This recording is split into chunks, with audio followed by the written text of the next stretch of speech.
right, so for my last layout, I have one sheet of paper that hasn't been cut into. If I want to have a pattern paper background, it has to be this one. So either that or I can do a white background. I do have a couple large pieces. Actually, already this is starting to look pretty good here.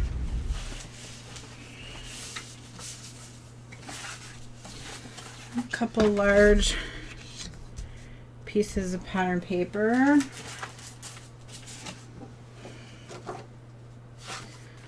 That I could arrange. Nope.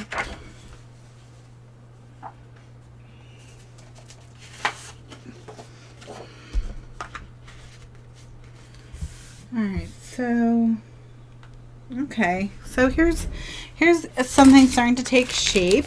So now I just want to think about if this is going to be this is a good shape. I don't have any photos in mind yet.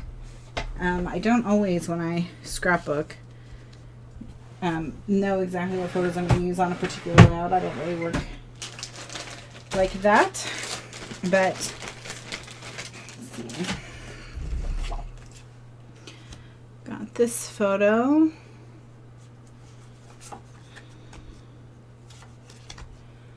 And I like this one with the red and yellow in the base and the red and yellow on the page. I think that's gonna work nicely. So just that quickly, I've taken my scraps and I have an idea starting for a layout. And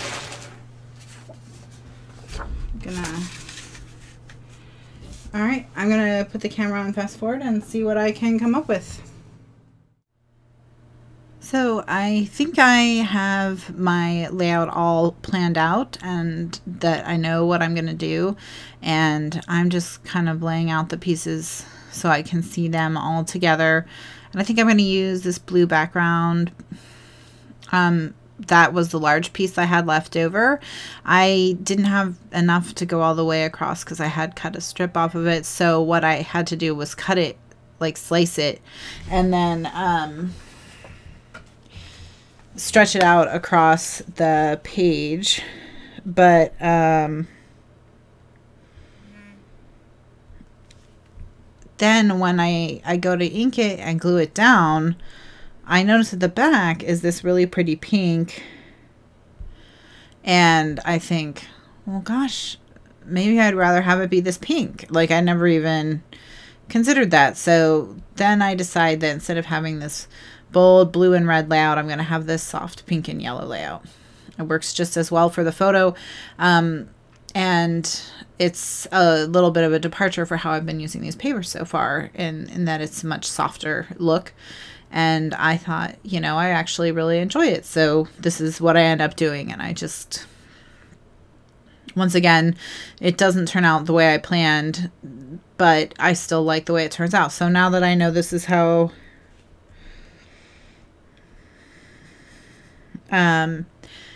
it's going to be, so I'm going to start inking the edges and gluing the pieces down.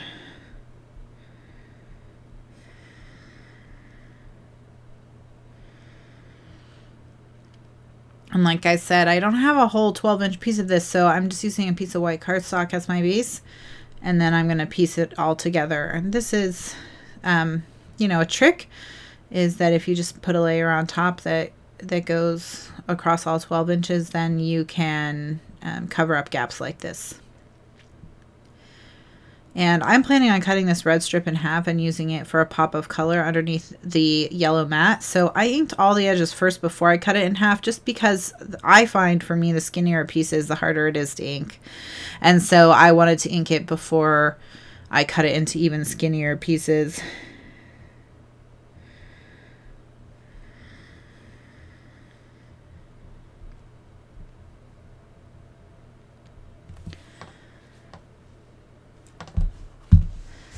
And I've put score tape on the back, miracle tape, 1/4 inch miracle tape on the back of this piece. And now I'm using the tape to pick up the red pieces.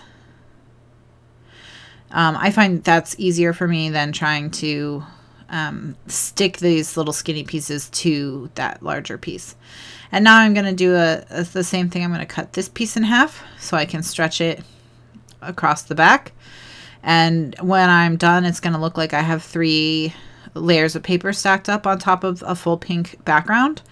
But in actuality, it's not a full pink background, and I don't have 3 layers of paper. It's really just 1. And so, you know, I'm not using all that much paper, and this is how you can take some of the leftovers from a kit, and you can make another layout by faking it and kind of cheating a little bit and tucking these pieces underneath. And I actually really like the versatility of the Spice Market collection. One of the things that I really like about it is, if you think about the 3 layouts that I've done, we had a beach layout with a red and blue color scheme that could easily have been for a 4th of July layout.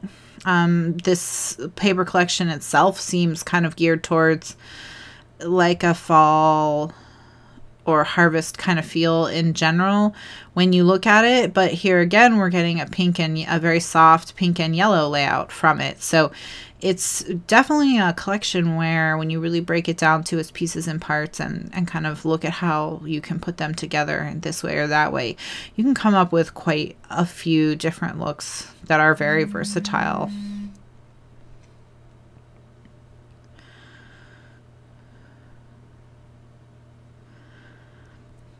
So I've matted my photo on a 5x7 piece of the blue. That's a little bit larger of a mat than I normally use, but I just want to have a little bit more of a buffer between the photo and that dark blue background, because what I'm not trying to do is pick up on the pants on that person who's way in the background of the photo.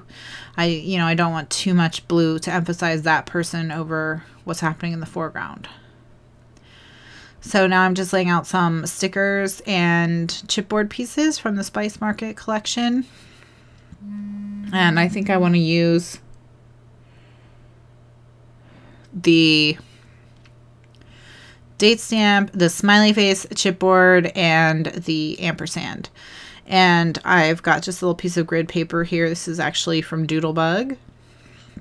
Doodlebug has great journaling grid paper. I'm actually super enthusiastic about it. I got a few pieces, just picked them up randomly, and I'm definitely going to get more because the grid color will coordinate with the color that's on the front. So this one has like a little bit of blue grid, which is going to go well with the background paper. And, the red one has a red grid. It's so you can coordinate all your different projects. And now I'm outlining the sticker with a Sharpie because the sticker is on the photo. So I can't ink the sticker because the sticker has a slick surface. And I want to be careful with what kind of pen I use because I'm going to be on the photo. And now I'm just using a date stamp to put the date. I masked off the word date so that I wouldn't stamp on top of it. I keep Post-it notes on my desk because they are super handy for things like that. I use them all the time. And now I'm going to ink my chipboard pieces. I've pulled out another one of those chipboard photo corners. I've got my ampersand, my smiley face, and my date. And now I'm going to do the same thing with the love sticker. I'm going to put it down and then go over the edges with a Sharpie. And just being very careful when I'm on the photo about where I'm putting the Sharpie. And the next piece to go down is going to be the photo corner, and I'm not going to line it up with the paper perfectly. I'm going to just let it hang off the edge a little bit just for some added interest. And then I'm going to put down my date chipboard piece. And then I'm going to turn this ampersand into part of my title. So my title is going to be Liz and Gandalf. So I'm going to use that ampersand for that. I'm putting foam tape on the top part of the ampersand and glue on the bottom. And now I'm trying to find a home for this smiley face, and you decide I'm going to cover up the O in love with the smiley face, the winking smiley face. And I found another sticker to add to the chipboard piece, which is a plain, it's a sticker. So I have to very, very carefully trace on top of the sticker with a Sharpie, because I can't go around the edges because it's elevated on the chipboard. I think I did okay. It's a little wobbly. And now I'm using letter stickers to do my title, Liz and Gandalf. And then I'll be adding my journaling. And I used a Sharpie for this, and I super regretted it because the paper was just soaking up the ink. And just, Sharpies aren't great for journaling, but I pushed through it. And this is the layout. I'm super happy with how it turned out. It's just a fun, cute, whimsical layout. It's nothing serious. The photo obviously is not serious. So it's, but it's something funny that happened, and it's a really cool statue. So thanks so much for watching.